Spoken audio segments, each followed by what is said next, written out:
This is the Indianness Podcast, stories of success from leaders and change makers of Indian origin. Why have Indians achieved success across so many different disciplines around the globe? I have no idea, but let's find out together. Because every story is unique. I'm very excited to have Kedar Deshpande with us today. He was till recently CEO of Groupon. He was also former CEO of Zappos. I invited him on this show as I was very curious to learn about his journey from the town of Aurangabad in India to the leadership of Zappos. Welcome, Kedar. It's an absolute pleasure to have you on our podcast. Thanks. Great to be here. Great. So, Kedar, we obviously want to chronicle your journey for your sake, but also more importantly for our listeners who are looking to get inspired, looking to learn, understand the decisions you made, the inflection points, etc. In order for us to do that, we basically, with every podcast, go right to the beginning. So, take us right to the beginning. Where were you born? Tell us about your parents, and if your grandparents were active in your life, tell us about them. Yeah, Sanjay. I was born in Aurangabad, India. Um, it's a town in Maharashtra, not to be confused with town in Bihar.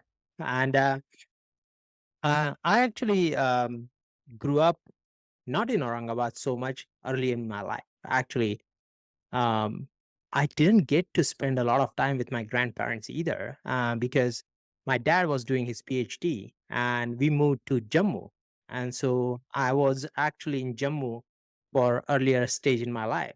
And then he came back um, after his PhD. We settled in Nanded. That's where he was history professor.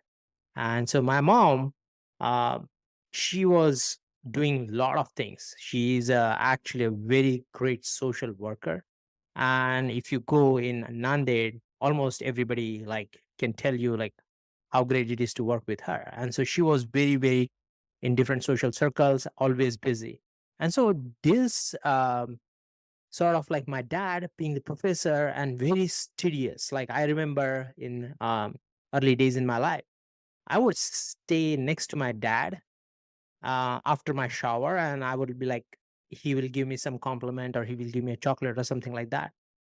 But he was into his writing so much that he wouldn't notice me for like 30, 40 minutes straight. And he would write the book. So we have like a great stack of books at home and whatnot. He was all into the studies. And so and mom always has somebody visiting. She's doing something and she's organizing these great events and whatnot. So it was like a very different life for me watching both of them and growing up with that sort of influence. So, Kedar, just to recap it for our listeners, Dad, what was he teach? What was he teaching as a professor? So he used to teach American history essentially. And Really? yeah, and In Nanded?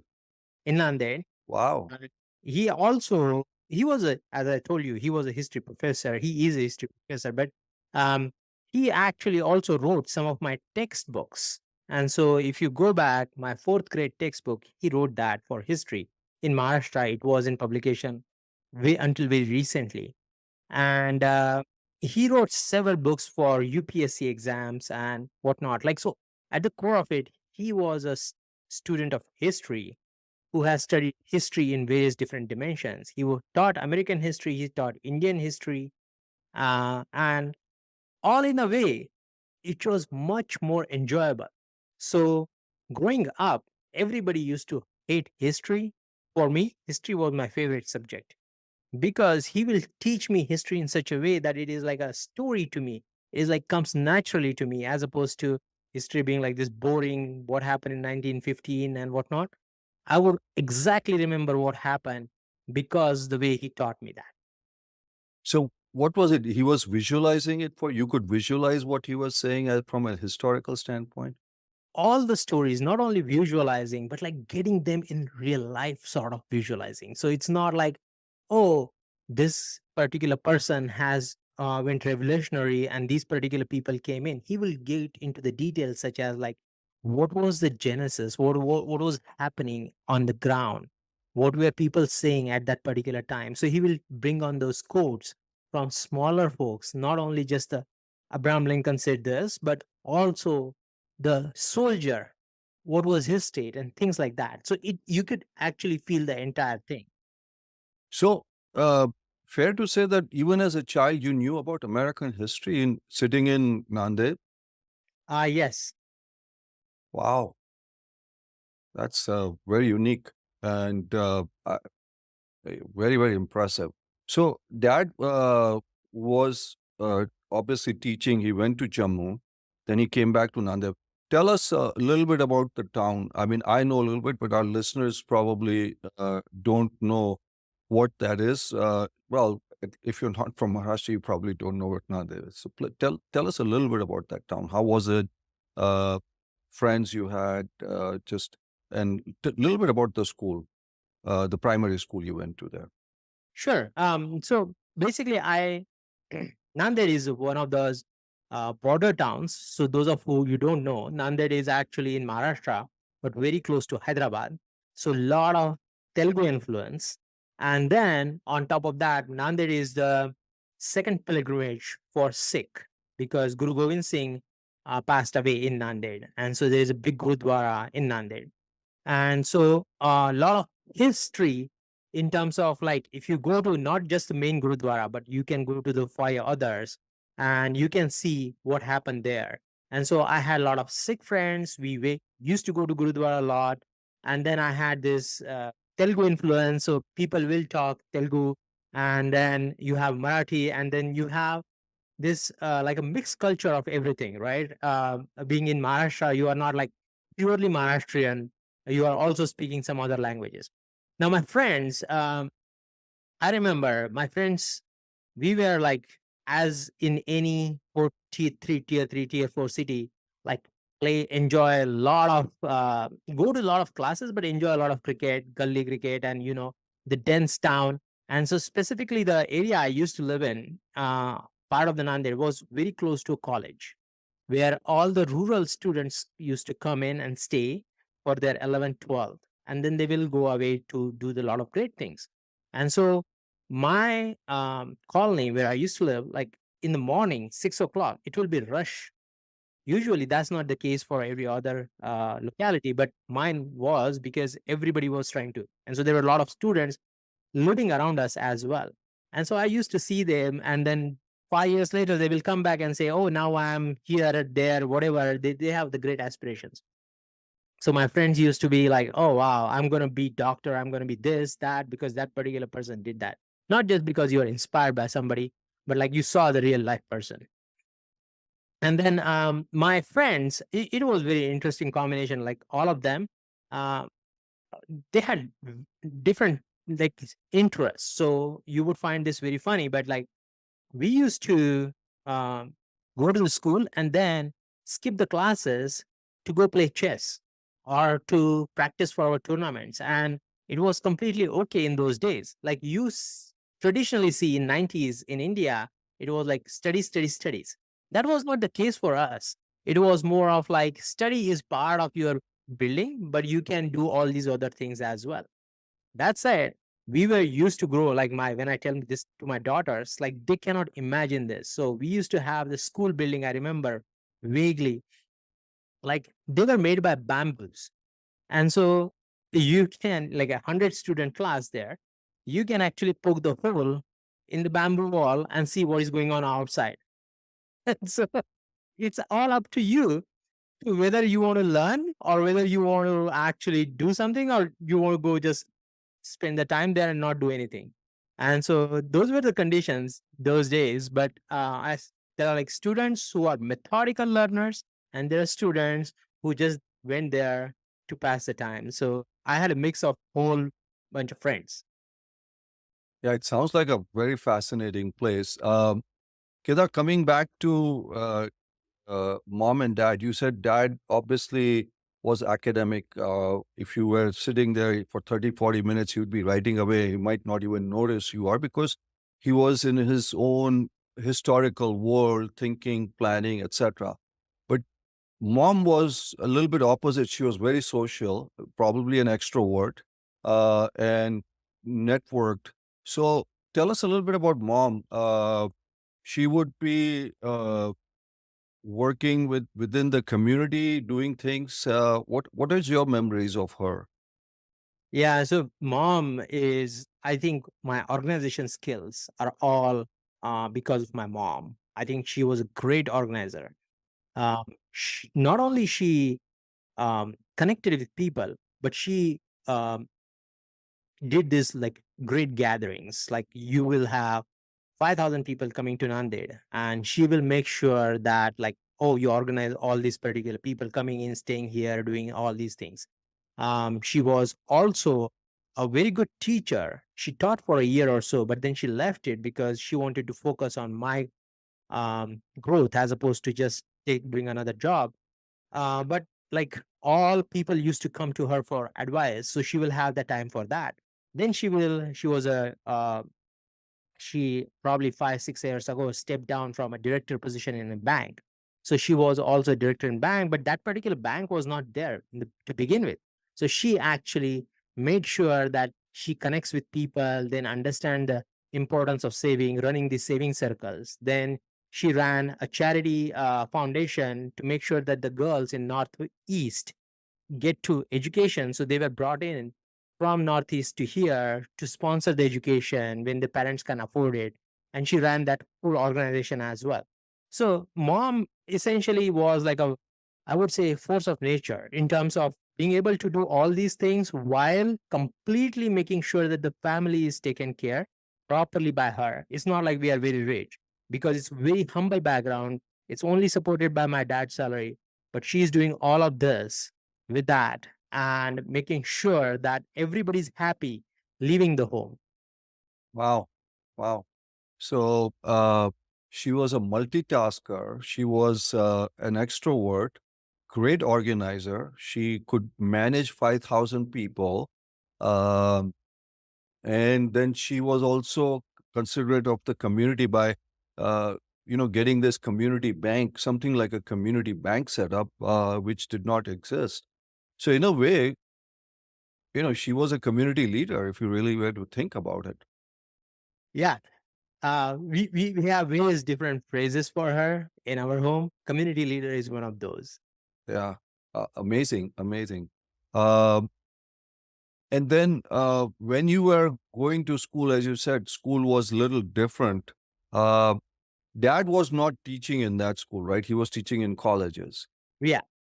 So were there subjects that you were inclined towards? I mean, you had a mix of friends, you had Telugu friends, Sikh friends. Were there any subjects that you were inclined towards, Kedar? Actually, to be honest with you, there was, besides history, because history was taught at home and it was very fun for me. Um, I found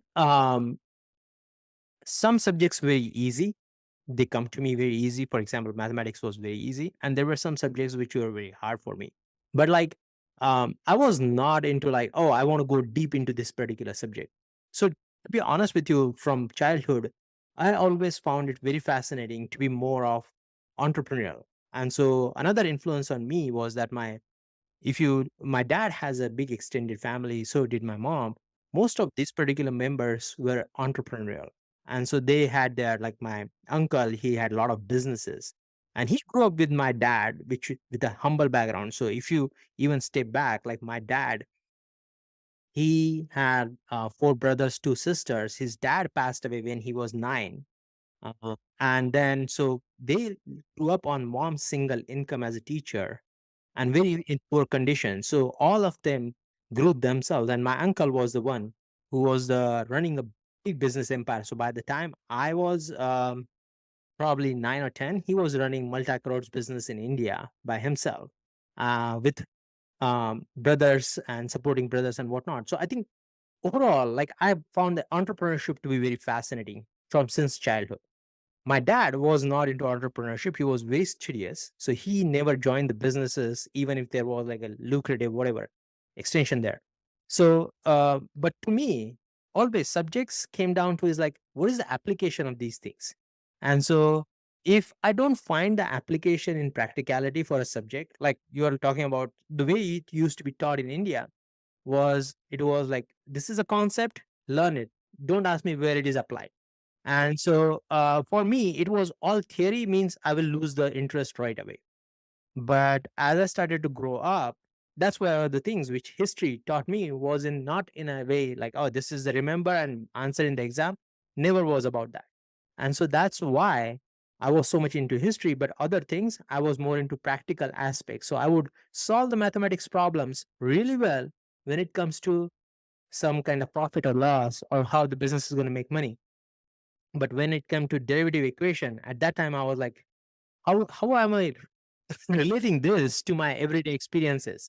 And so to me, it always came down to what is the practical applicability of this particular thing.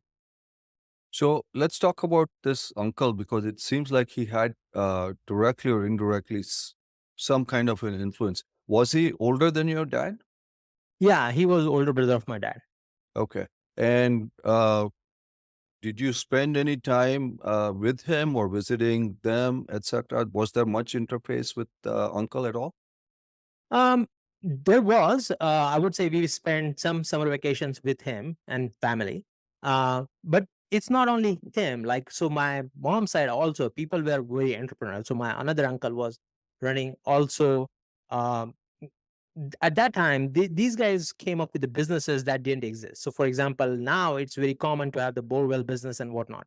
These guys started that out of nothing, no capital whatsoever, and then getting the first truck to go in there and things like that. So, all these guys were building the businesses. So, for me, it was more about looking at these folks and saying how they are hustling to make sure that every day they grow their business.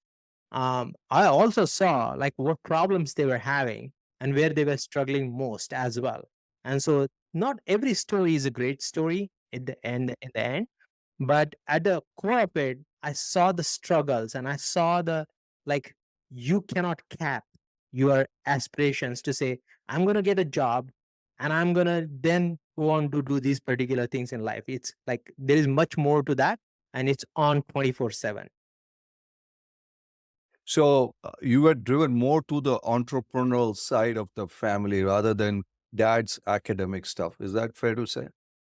That would be fair characterization. But I think that comes to me, and this is one of those things which is like, mom always tried to encourage me to go whatever the path I want to make, instead of like, oh, you need to go become an engineer or a doctor. Or dad was never into like go into academics because this is a fixed job. Like that was never thought process. So you had your, freedom to do a lot of those things.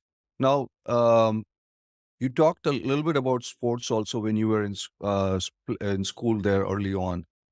Cricket was something that you enjoyed, Kedar? Yeah. So growing up, cricket and chess, these were the two Okay. sports I played a lot. Okay. What position in cricket did you play, if I may ask? S so it's more of a gully cricket, so that's Of where course, of course. you Most are of us trying played gully cricket, of course. exactly, and you're trying to be batsman as much as possible Yeah, because bowling is hard work. hard. But, I would say I was decent batsman than bowler overall. Okay, that's good. And chess also, you're pretty fascinated with chess?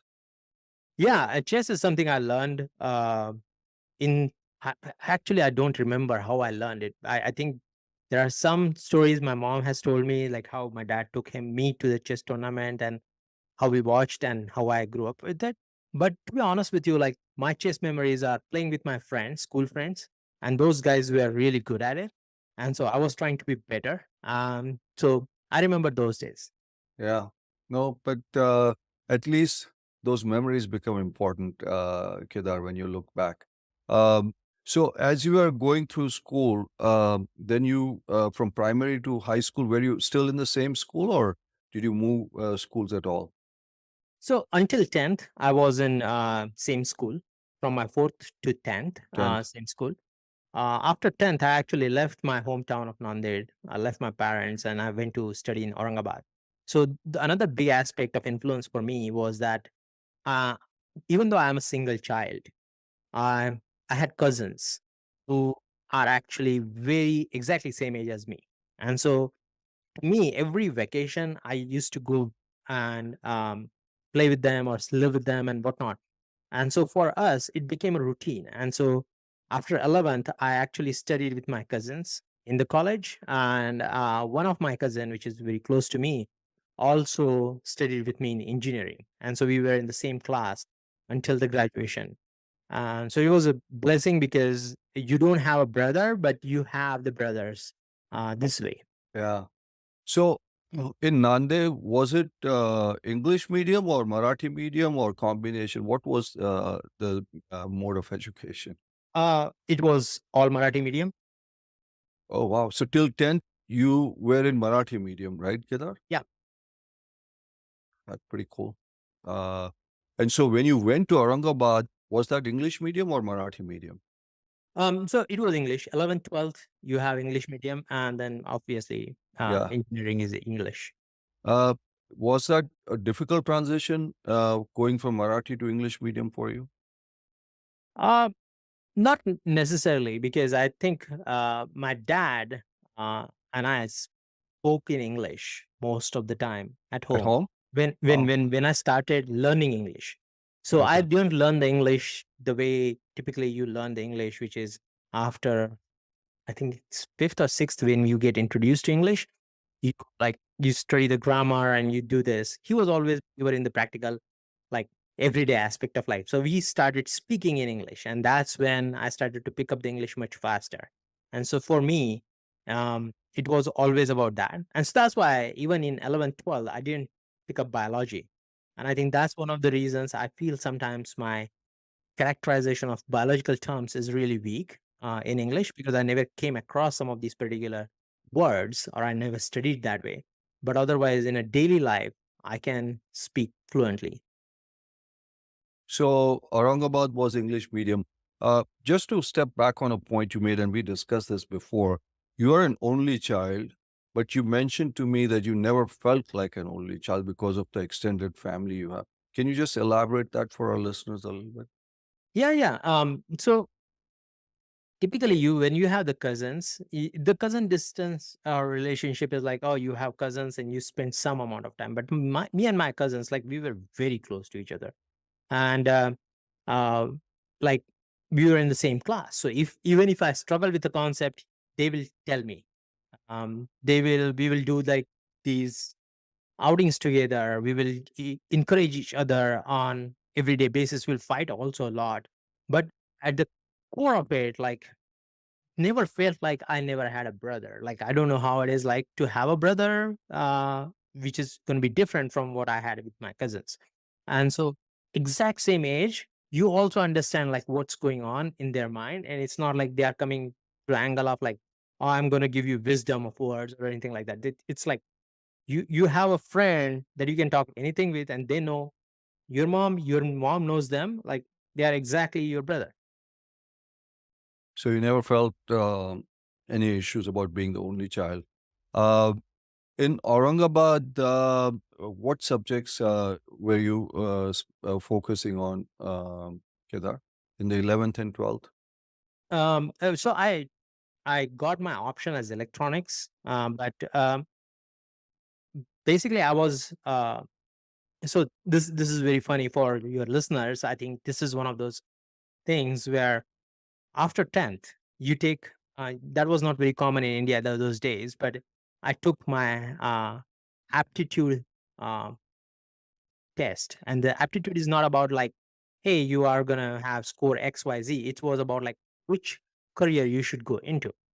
And so they tested me and they told me like you don't seem a very good person to go to science background or engineering background.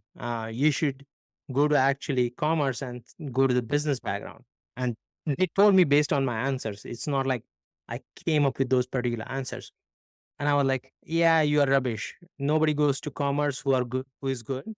All the people who are talented always. So you're telling me I'm really weak in science? That's fine, but I will study harder or something like that. And so to me, that was one of those things which is like the interest. is your interest? And so um, I went to engineering. I went through my science background. Like I took electronics as option. To certain extent, I'm glad I did, because I think the to bring that forward, I think the one of the reasons I actually am glad that I went through this particular engineering process is now with that particular applicability angle in my mind, I could understand what the gap is. Most of my colleagues, sometimes in the business, they if they don't have the background in computer science, or if they don't have background in engineering, they struggle with this particular, like, why this can be done in 5 days, or why we need to do it in the right way, or why do we need to do this in a, how can we shortcut this particular process? They either will take the answer for it on its face, or they will be able to question it like very 100% opposite way. Versus I actually got to know how this thing is working, how this thing is created, and then what are the practical aspects is failing on. And so I always was able to balance those two. And I think that's to my actually education in science and engineering. So that was an inflection point that you could have if followed your aptitude test gurus and gone into commerce, but because you kind of wanted to prove a point that just for folks to know, which makes no sense, is that if you don't get the greatest grades, they push you towards commerce. But if you have great grades, then they say you should go towards science and engineering, unlike here. Now, I don't know if that's still the case, but you were trying to prove a point that, hey, I'm good enough for engineering. But looking back, that has served you greatly because it's given you the foundational knowledge, right, Kedar? That's what you're saying. Yeah, foundational knowledge is one aspect of that, but another aspect of that is um, applicability of that particular knowledge. Like that's the one which to me is really really critical, because foundational knowledge is not like I'm creating new building blocks on these particular things, but applicability gaps. I understand why X is applied versus Y is applied, as opposed to uh, just making a blanket statement to say I just want this done in 5 days. I don't care how it is done. I can understand that.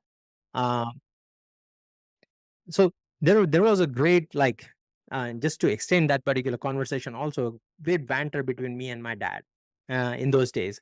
Like, so my dad used to tell me like, hey, you need to study harder, because he was so studious, like he always went. And I was like, yeah, but I don't believe in studying so much harder for the entire year and then be happy for one day of my life. And so he was always telling me like, till this day, he will tell me like, "Have you done your MBA? Or you should now think about doing your MBA." Because to him, like it's everything goes through academics, and those particular steps was like a different conversation all the Yeah. time. No, but that's typical in a lot of Indian families, and especially you had a very well-meaning and a very literate dad who probably wanted you to follow in your footsteps. Now, when you left Nanded and moved to Aurangabad, did you miss home at all? Because this was probably the first time you were kind of leaving home, right? Yeah, I missed home tremendously. Obviously, at the end of the day, Mom, especially. this mom's safety, like everything, safety as in like you go to mom and everything is right, right? So so some anecdotes there, like which you might find very interesting, is like I used to be looking forward to the days I'm going to go back to Nanded, not just to have home cooked food, but also everything taken care for me. So I used to haul my overall laundry, like 2 suitcase, just go back and get everything done. And people will be like, why don't you do it here? It's cheaper that way rather than hauling those 2 suitcases. I was like, no, they do it better there. Uh, or my mom will give me lots of things to eat, and probably I will finish them all in a week rather than like 2 months of supply. Um, but I think it was great for me to leave the home as well, because at that particular age, you're trying to figure it out, like how to live on your own, and good support from cousins. So it is good combination. Like you're not completely on your own, but you are also growing through that particular state that like you are not always dependent. Yeah. So after 12th, what happened? How did you do? And what was the thought process for college, Kedar? Again, the similar thought process, which was like everybody is going to engineering. For me, it was like following the general path. Okay, I was not one of those guys who was trying to take a different direction. But I think the eye opening thought that happened, like if you talk about inflection, that's when actually it happened. Is that until that moment, I didn't have the understanding of how much money we have or how we should live and whatnot. Like I was like living like, even if my dad has no such great earning, I was living like it's fine. I can afford all these particular luxuries. And so, um, and after 12th, I remember I had to take what they used to call that, and I don't know what they do right now, but payment seat option, because the branch or the college I wanted to have was not available in Aurangabad on a free seat option because my score was not so good. And so I felt really bad about that. Like I felt so bad about that my dad has to put up so much money at that particular point of time that I drastically 180-degree change my behavior. That like, and it's not like I now reflect on it that it did change for me, uh, where now I started to like take studies much more seriously. I started to go back to options to figure out like how can I get into free seat option. I don't want my dad to put up this kind of money. What are my options and what my career could be? And then I started to like think about what my future could be, as opposed to like, oh, everybody's joining this, so I will do this particular thing. Now you are like, no, I have to do things much more deliberately to make my career and get rid of this financial assistance for myself. So that was a big turning point because you suddenly, till that time, you were kind of living in a cocoon, saying, "Hey, everything is good," we were just not worrying about it, and then suddenly you realize that you're putting a lot of pressure on your dad, and it doesn't uh, make sense, and you need to do something to kind of reduce that. That's what you're saying, Kedar? Yeah, basically, with the limited financial resources, he is still willing to go everything do for his son. Like that's the greatest Yeah. like testament to him and mom. And from that particular depth to like coming back to say like, hey, I don't want to have this kind of debt on my parents. I don't want my parents to suffer financially for me. And what can I do? And so that was the turning Turning point. point. And you turned a switch, so to speak, and then what happened? Tell our listeners. Actually, so 3 or 4 months into that particular like college admission process, they open up some free seats, what at least at that point of time, and they said, "Oh, but these free seats are available in different whatever disciplines." So I was in mechanical engineering, and they said like, "Oh, there is this instrumentation engineering, and we are having some free seats there. Would you like to shift?" And I was like, "Yes, I will," because it doesn't matter to me. It's not like I was very clear on why I want to go in mechanical engineering versus instrumentation engineering at that point of time. You're like all speculative bets on the recruitment side. So I switched, and that load was off. But that changed me. That changed my expenses, living style. That changed my thought process on everything by that time. So, because of the free seat, you decided to move into instrumentation engineering. Okay. So how was that experience? Started college. Now, where was this? Is also in Aurangabad? This is also in Aurangabad. Okay. So tell us, how was that experience of going to college there? Were your cousins also there, or was it just you on your own? No, no, my cousin was also there. He was also in the same instrumentation engineering. He landed there from like he had an option of civil engineering or something, and he came from that. So we both ended up in that particular same branch, 16 student, which was unheard of at that particular time, because engineering strength used to be like 50 people classes, and we only 16 of us. It was a great college in terms of like we used to do a lot of practical like discussions. But most of the engineering aspect in those particular days, like instrumentation was a very, very, I would say, underdeveloped industry at that point of time. And For us to do specialization in instrumentation engineering and be able to actually see something in action was very rare.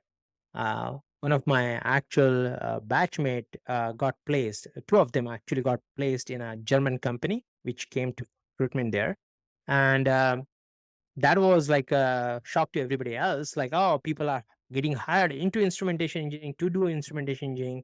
One of my friend is actually running a company nowadays in instrumentation, but at that particular point of time, all none of us thought like we are doing something which has any applicability into the industry.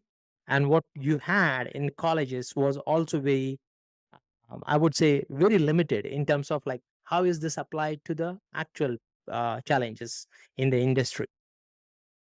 So you were not that passionate about college during that time. Would you say that because you didn't see because you're a person of applicability, you need to see what is the practical application of whatever it is, right?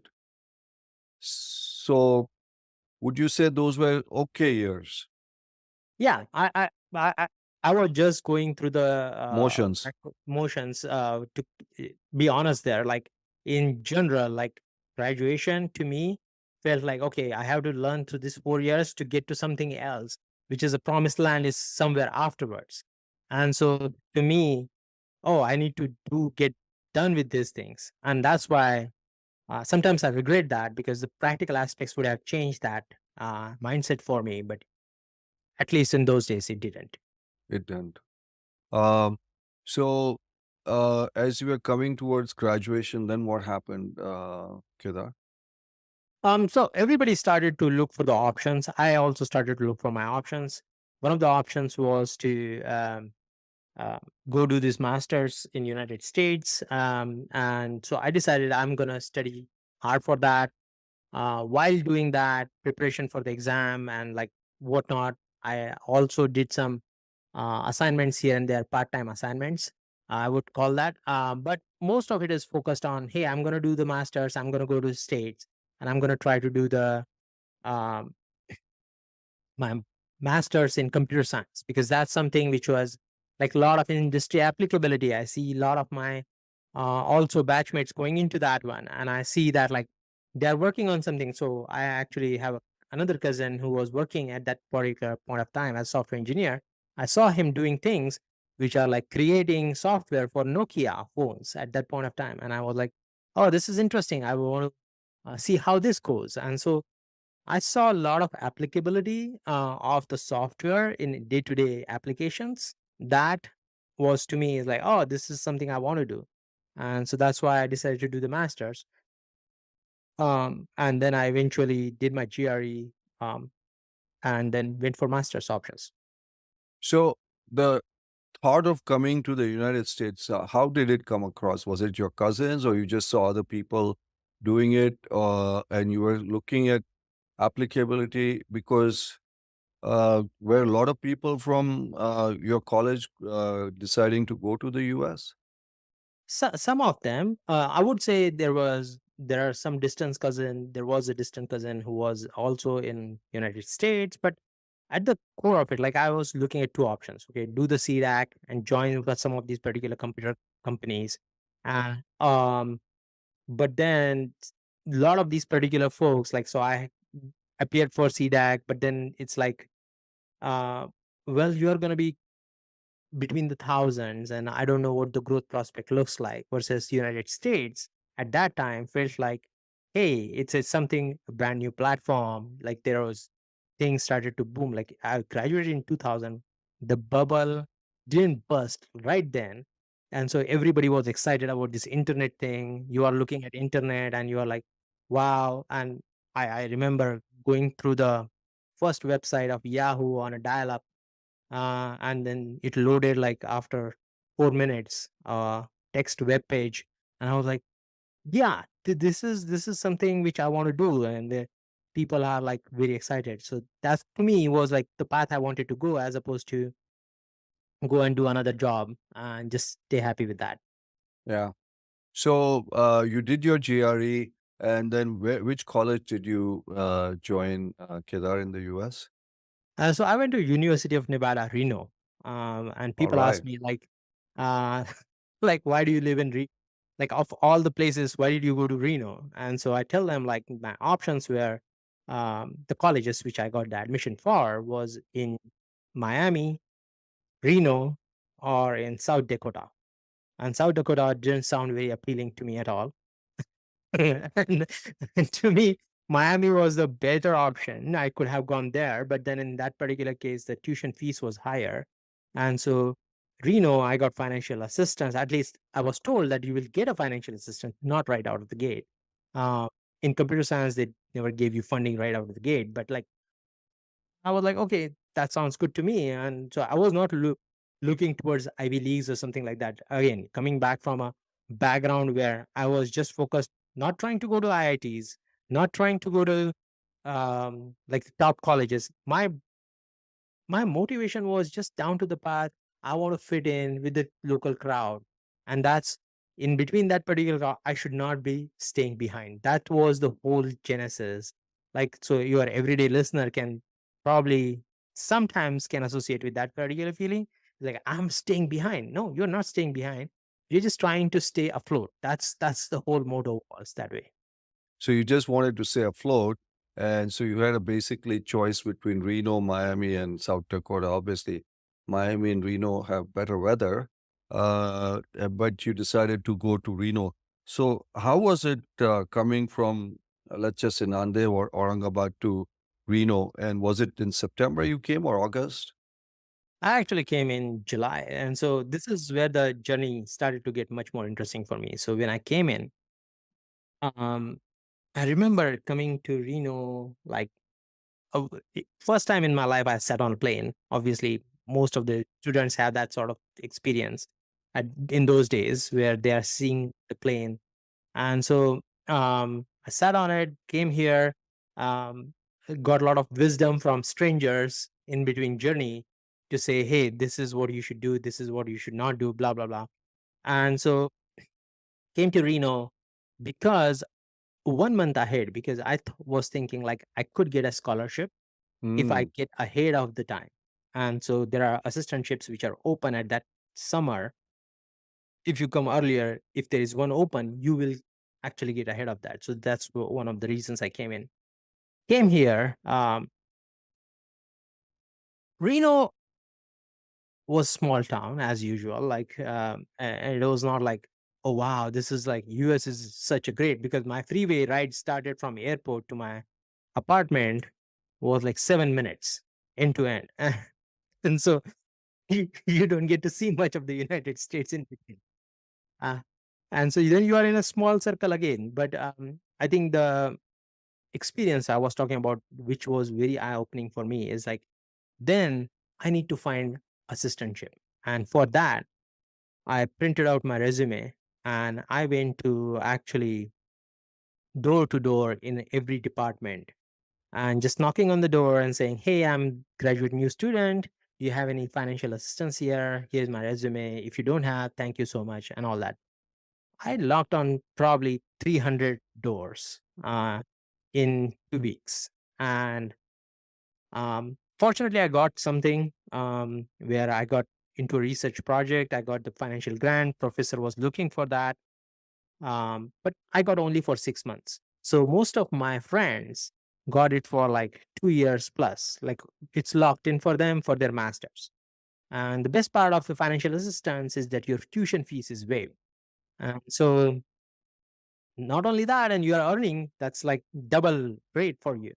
And I didn't bring any money from India. I got in through my bank, whatever the bank loan, but I didn't want to take that as going back to the same theme. I don't want to load my parents. And so for me, it was very important to find the financial assistance and I don't want to load up my parents. And so to me, um, that finding that through those 300 jobs was great.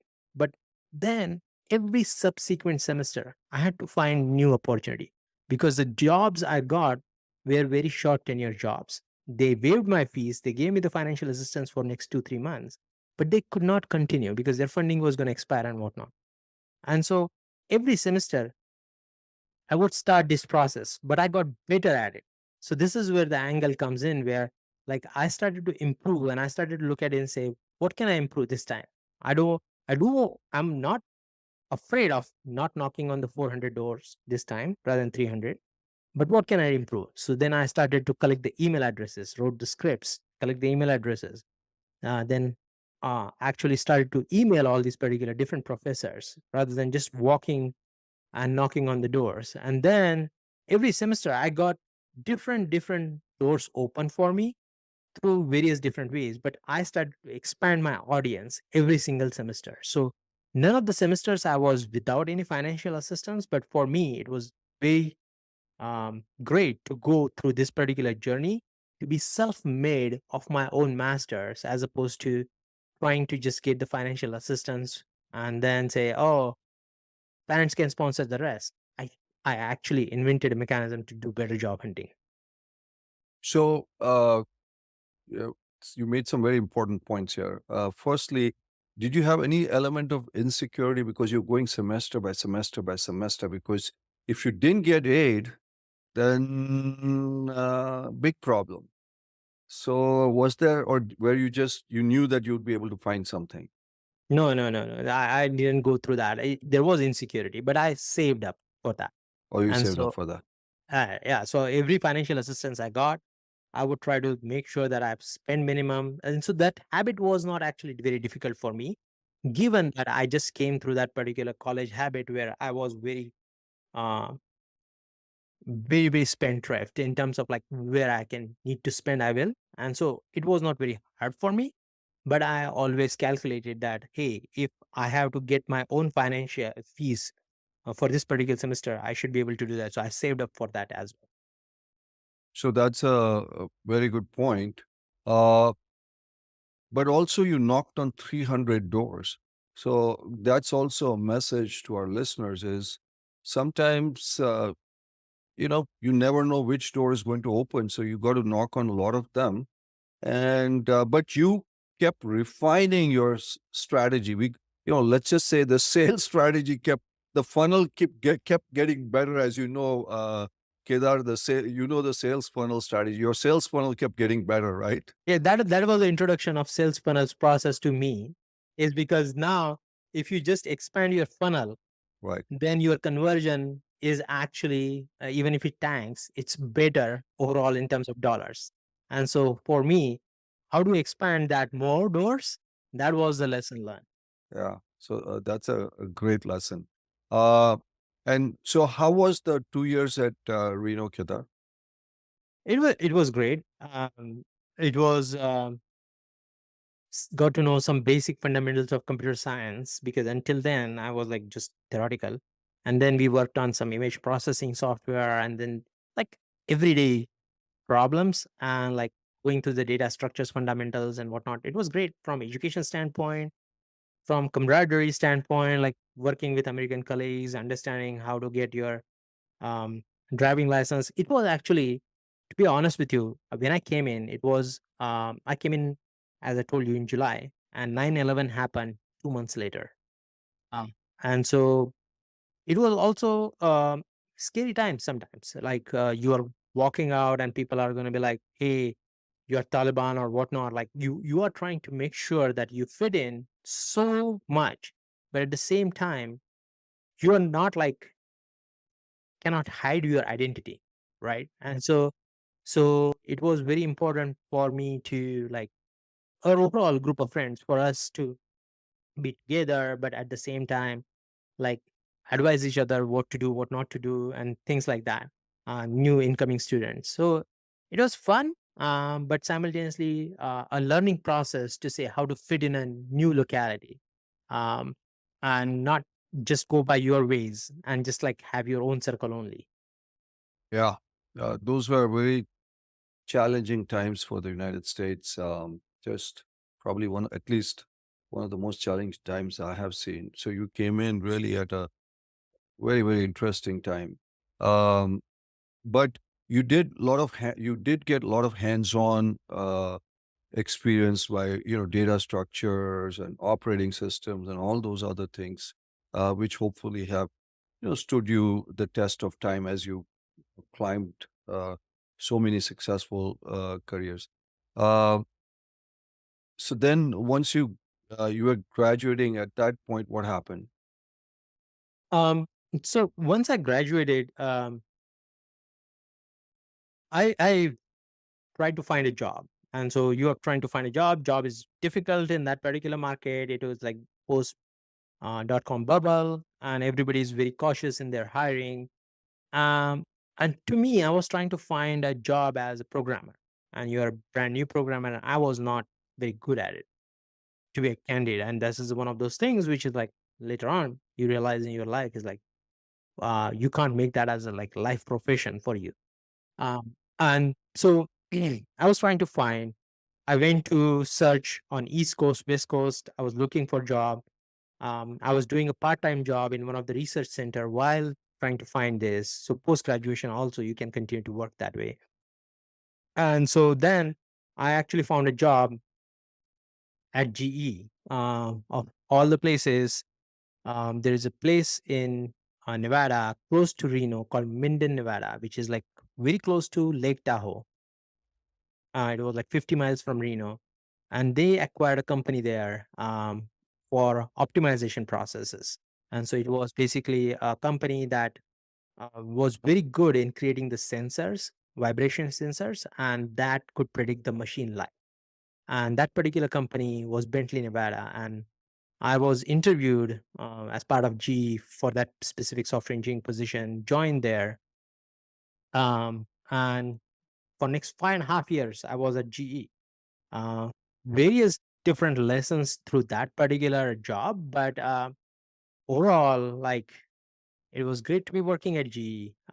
Particularly, very thankful for one of my bosses there who took me under his wings and like taught me uh, great life lessons in terms of both um, like pragmatic lessons and what you are good at and what you're not good at, like identifying that. Wow. Oh, that's great. And then obviously your journey went on to Zappos and then obviously Groupon. Um, and so, Kedar, when you kind of look back, we talked about some of the inflection points that you had. Um, you know, up- Going to Aurangabad, going for instrumentation, coming to Reno, and probably also getting this mentor at GE probably also was pretty helpful from that standpoint to you, right? Yeah, he was tremendous. Like one of those days, he told me like, "Look, you are not very good at this software thing, and I'm all for your support. I will give you whatever the help you need, but this doesn't come naturally to you. So you do something which is very natural to you." And I think at that particular point of time, I was actually showing that I was going to, like, to me, writing the software was not so much fun as opposed to going to the customer sites and seeing them use that particular software, or talking to our sales folks and see why our software is not getting sold. What are the sales numbers? Are they increasing? Why they are not increasing? And having those hallway conversations. And so he like encouraged me to say like, why don't you explore something in the other branches? Like, you clearly are very interested in the business aspect of things, and a lot of folks in the business were also saying like, oh yeah, you'll be great at it, like come over here and you want to do this. So it was, but I would say, like, going back to point around inflection points, Sanjay, this was not inflection for me. I was still trying to take the shelter of security that comes through the software engineering job, and I can go to another job and be a software engineer and Okay. things like that. To me, at the end of my G career, like it Hmm. came down to me for like whether I want to continue here and I'm going to have a crisis, because I was coming up on my H1B years Hmm. and I needed to move into something if I want to start my green card process and whatnot. Like people have started to do that. and I cannot be a software engineer stuck for next 10 years. Right. And so to me, it came out as like, oh, I need to do something different. And I started to do this project management thing. So I went for a project management certification. Right. I did that some of the work in G. And so then I went on for project management. And I took a job at Pepsi, Mm. completely 180 in terms of like, I went to New York to live there. Wow. Um, my wife at that particular point of time was very settled in her job in Reno, but I decided like, no, I want to try this. And so we went to Pepsi for a year, did that Mm. project management there. And then I was like, I don't live on East Coast. Like, it's not for me. Mm. And so then I came back to West Coast and I was looking at the opportunities. And I was looking at the opportunities to say, like, which company I should join. And I had some great conversation with some companies. But Zappos at that particular point of time is a company. I read Tony's book, Delivering Hmm. Happiness. I was very impressed. One of my journeys, I used to do the weekly commute from New York to Reno to meet her. And so I read the book on one of my weekly commutes and I was like, man, I want to work in this particular company. And it has it, like I got an interview call from Zappos Wow. because recruiter was like looking for people who are from Nevada, want to go back to Nevada. Right. And so she called me and I was like, yeah, I will interview for this particular position. They offered me within like 5 minutes of interview Oh my position. gosh.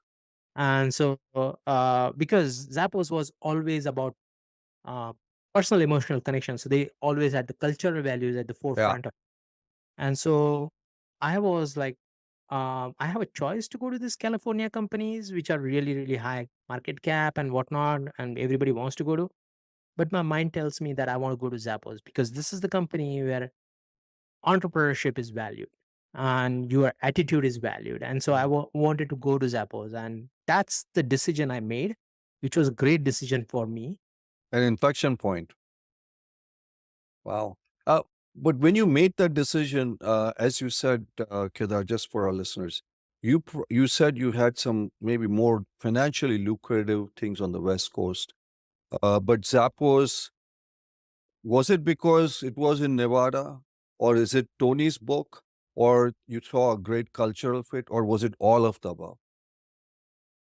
I think Nevada was not the factor at all. It was It not. could have been somewhere else as well. I could have cared less. I think the company itself and Okay. the, and I never met Tony before that particular like Right.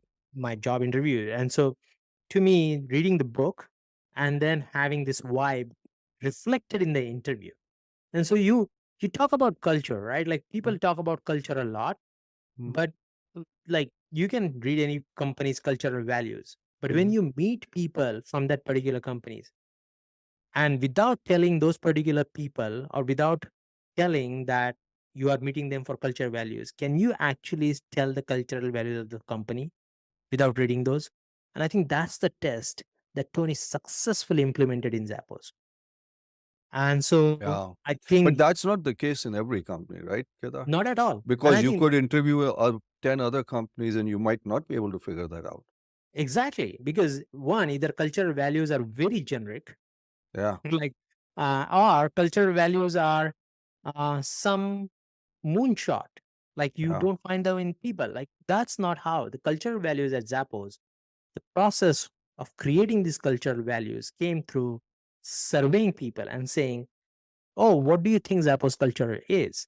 And then people describing that, and then of that particular subset was defined as these are the cultural values for that. And so it's not made up in some particular fancy statement to be shown on some particular wall. It was actually living and breathing culture. And that I realized that in, as you can imagine, like 5-10 minutes interview process, you can realize that that's a Wow. testament to the So then you decided to join uh, Zappos, and then you were there for a long period of time, right, Kedar? yeah. So I joined in March of 2011 and I was there until December of 2021. So uh, Wow, that's a long time. 10 And year you ended plus. up running the company too, right? Yeah, I was CEO of the company. In my last year and a half, I was CEO of the company. So, Kedar, uh, this is what I'm trying to understand, and also for our listeners. You did an instrumentation degree, then you did a master's in computer science in Reno, computer engineering. How did, let's say, in Zappos, what were you hired for? And you ended up running the company. That you got to kind of make it all add up for our listeners here because it doesn't add up somehow. Yeah. So as I was telling you about, like, essentially when I joined as a project manager, and so Mm-hmm. it was website uh, release portfolio which was under me. Mm-hmm. Uh, um,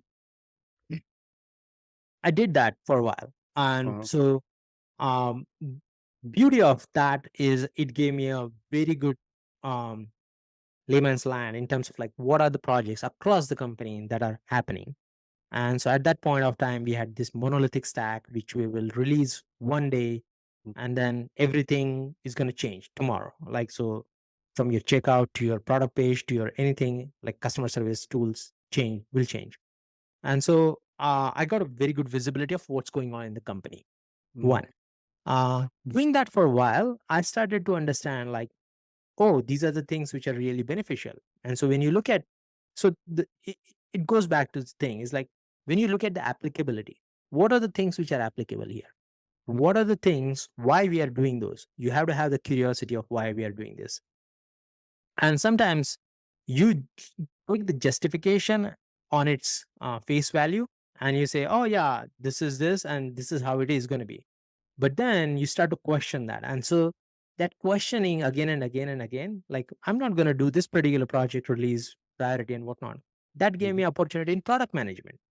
And so Mm-hmm. product management uh, was a newly formed branch at that point of time. And it was like, oh, we want to increase the conversion here. We want to do these particular things.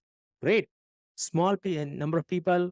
We will tinker around. We will modify, incrementally make the progress, go do product management.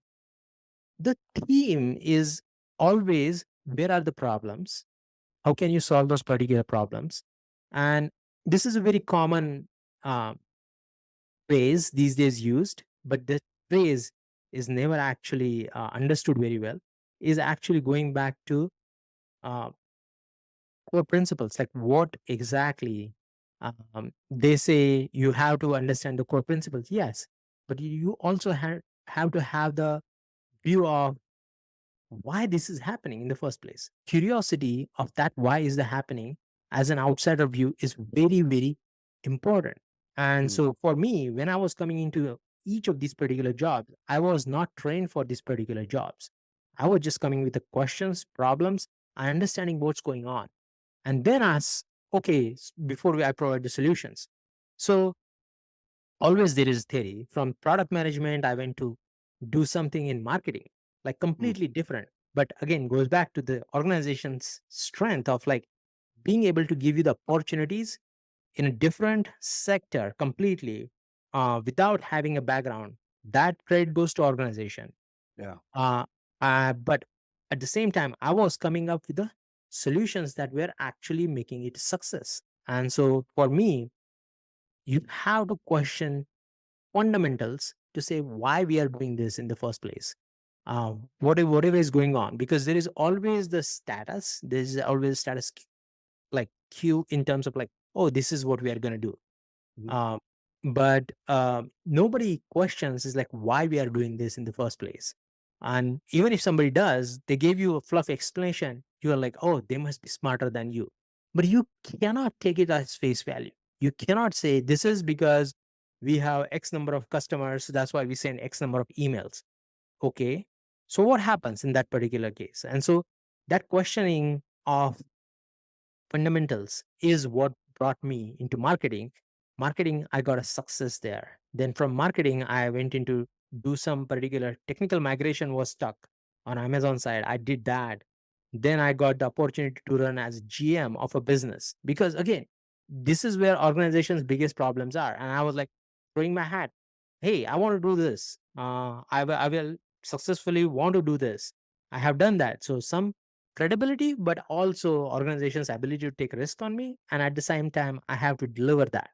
I would say I was very lucky in some particular cases because some people were not ready to step up, and you have like considered this particular job as like, oh, this is a really shit job that Yeah. is bound to fail. Or sometimes it's like my boss was very, very generous to give me that particular opportunity. Wow.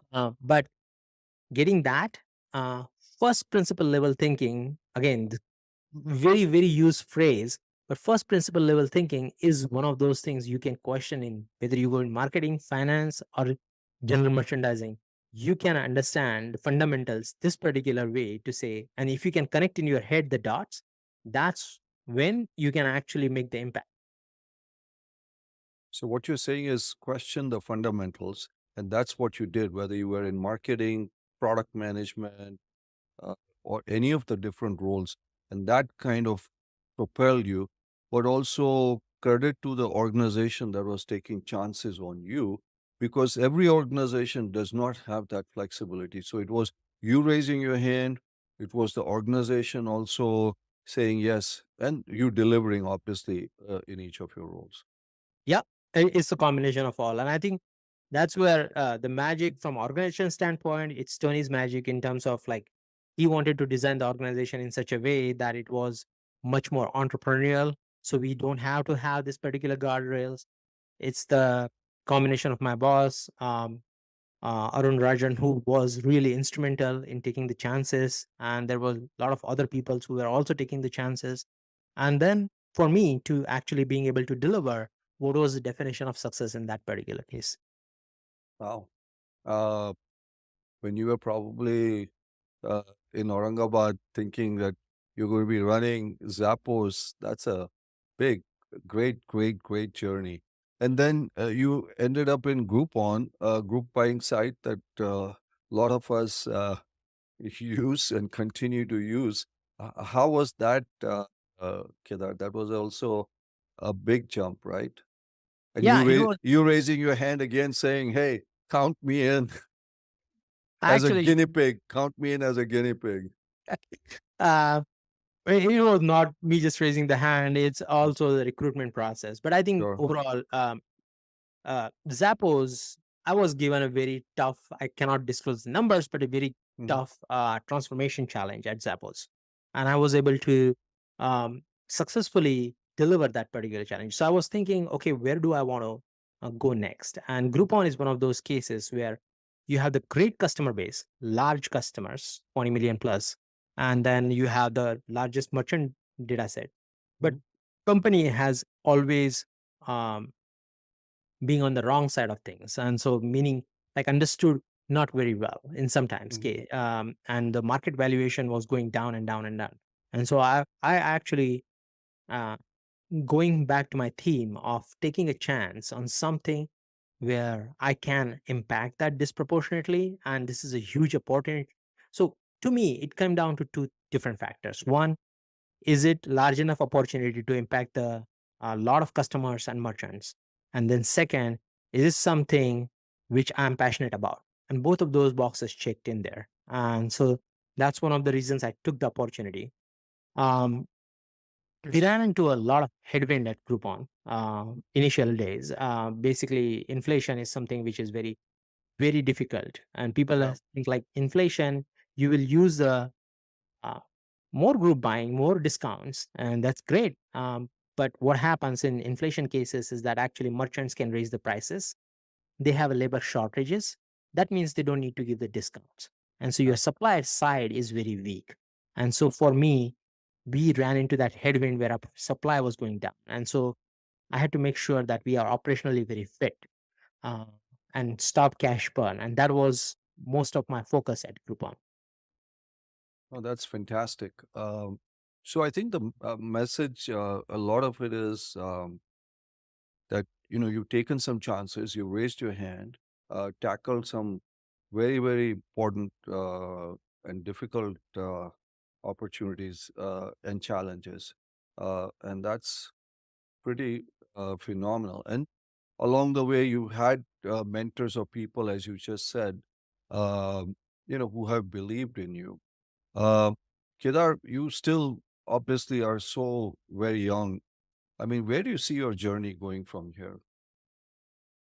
I think it's very similar to like what I have been doing in the past, which is Hmm. basically I'm not going to box myself into say like, oh, just because I was CEO of a public company, I have to be another CEO job, and that's what I'm going to look for. Hmm. Uh, I'm looking for disproportionate impact. I'm looking for disproportionate impact. I'm looking for the biggest opportunity in terms of disproportionate impact, where Hmm. people have the problem. I'm not looking for something which is very small and tiny bit incremental here and there. Like I can change something and it will be great. So Hmm. those are the two factors. And then I'm also very excited about coming to a new field or even applying to the existing field where my curiosity and my actually ability to um, be taking not no for these particular because of oh, this is how the fundamentals are like laws of physics. I think this is said by various different physics people. Laws of physics are not to be questioned because sometimes it's proven. Laws of Hmm. physics have been proven, but most of those things are not proven, and so you can go and question that of what is not proven. And so then you start to get new discoveries along the way. And I think that's what I'm looking for in terms of larger impact, larger problem size, and how can I be helpful? Because that's not something if you have the path, just like mm, one particular data path. So AI fits into that particular bracket much larger. But I wouldn't be saying like next opportunity, I'm going to go into AI. I'm just looking for disproportionate impact. And I think that's where I'm trying to go. So the future journey will involve some disproportionate impact, which is, fantastic to hear from you. Now, Kedar, you had a definition of success, probably of what success is like when you were coming out of college in Aurangabad. Has that definition changed over time now? So, um, personally and professionally, both have changed. Hmm. And obviously, they change from time to time. Like, particularly personally, it used to be like, um, definition of success is whatever your goal, like personal goal, right? Like, oh, I'm going to go to United States and I'm just going to have great life there. Like Hmm. that, what I understood over the time period is not, again, um, very cliche, but it's not about destination, it's about journey. And so now looking back on all the experiences, you're like, oh wow, journey is beautiful and you need to enjoy that rather than looking at the end goal. Hmm. It's not a college tournament that like you get a championship and then you are successful or not successful. And then professionally, it used to be very easy. Like you can say professionally, I'm gonna be X level, or I'm gonna like my boss is gonna be satisfied with me. And now it's all about like whatever you are doing, is it delivering the impact? And Hmm. so even if it is like project is done or feature is done or company achieved this particular health mark or whatever that is case, that's great or interim goal. But is it actually translating into larger impact that you were looking for? And so that's what my definition is. So it's evolved over time, as you have said, and Yeah. as it rightfully should. Um, Kedar, towards the end, we have some lightning round of questions, just short answers from you, brief answers from you. This podcast is called Indianness, and all of our guests, we ask the question, and all of them have different definitions. We'd love to know what is your definition of Indianness. The definition of Indianness, like to me, it comes down to two words. Mhm. One is hospitality, and second is authenticity. We make sure that we are great hosts, and like that is applicable from anywhere where you are going to a hut of somebody in slums Mhm. to a palace somewhere else. And so that is like very common in Indian people folks. And then second is authenticity. Like Mhm.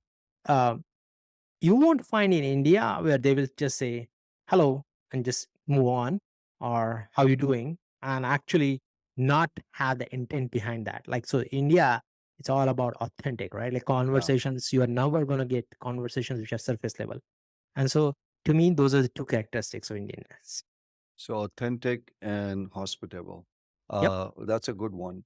Uh, One living person in India or outside of India, which who is of Indian origin, that inspires you. Not in your family. Actually, there are a lot of people who inspire me, but I would break your rule here in this particular case. When you say not in my family, it's not my parent, like my mom or my dad. Mm-hmm. It's my actually uh, my mama, who is my mom's brother. He Hmm. is the definition. Like he is a medical graduate, could have made a great career. He did made a great career in terms of being a doctor at a charitable hospital. Runs the charitable hospital now. He's a um, like biggest contributor to that particular hospital. That hospital now impacts 10,000 people every day. Wow.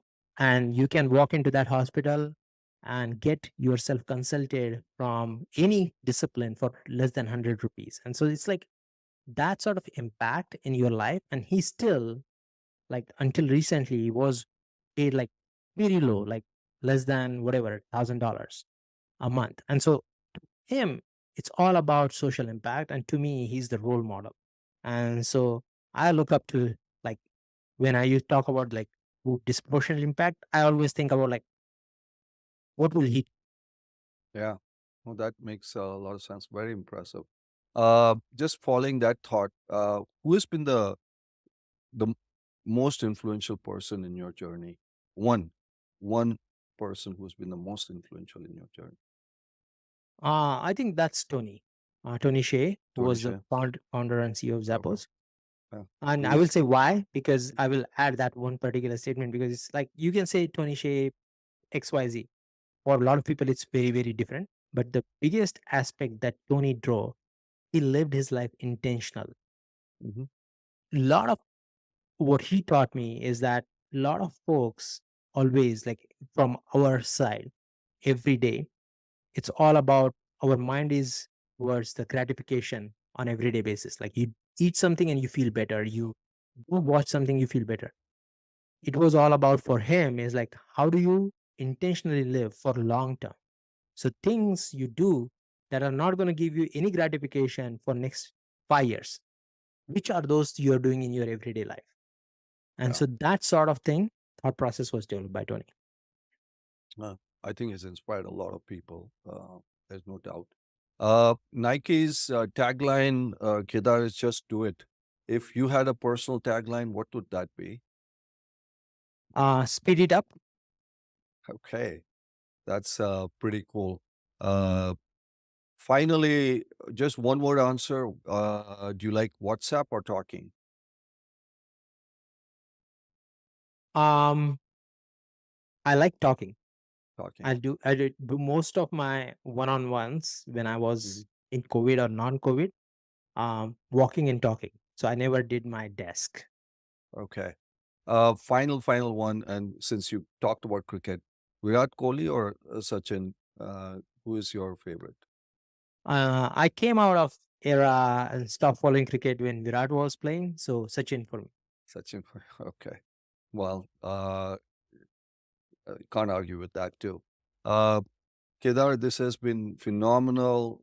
Thank you so much for sharing. Thank you for letting us uh, get a window into your life, the things that have influenced you, impacted you, so that it really makes a difference to our listeners. And really, really thank you from all of us here to you. Yeah, yeah, and thank you so much for having me. It was fun talking about my journey so Yeah. deeply. Well, it is great. And I think there's still a lot that we didn't cover, but that we'll leave for another podcast. But thank you so much. Thanks, Sanjay.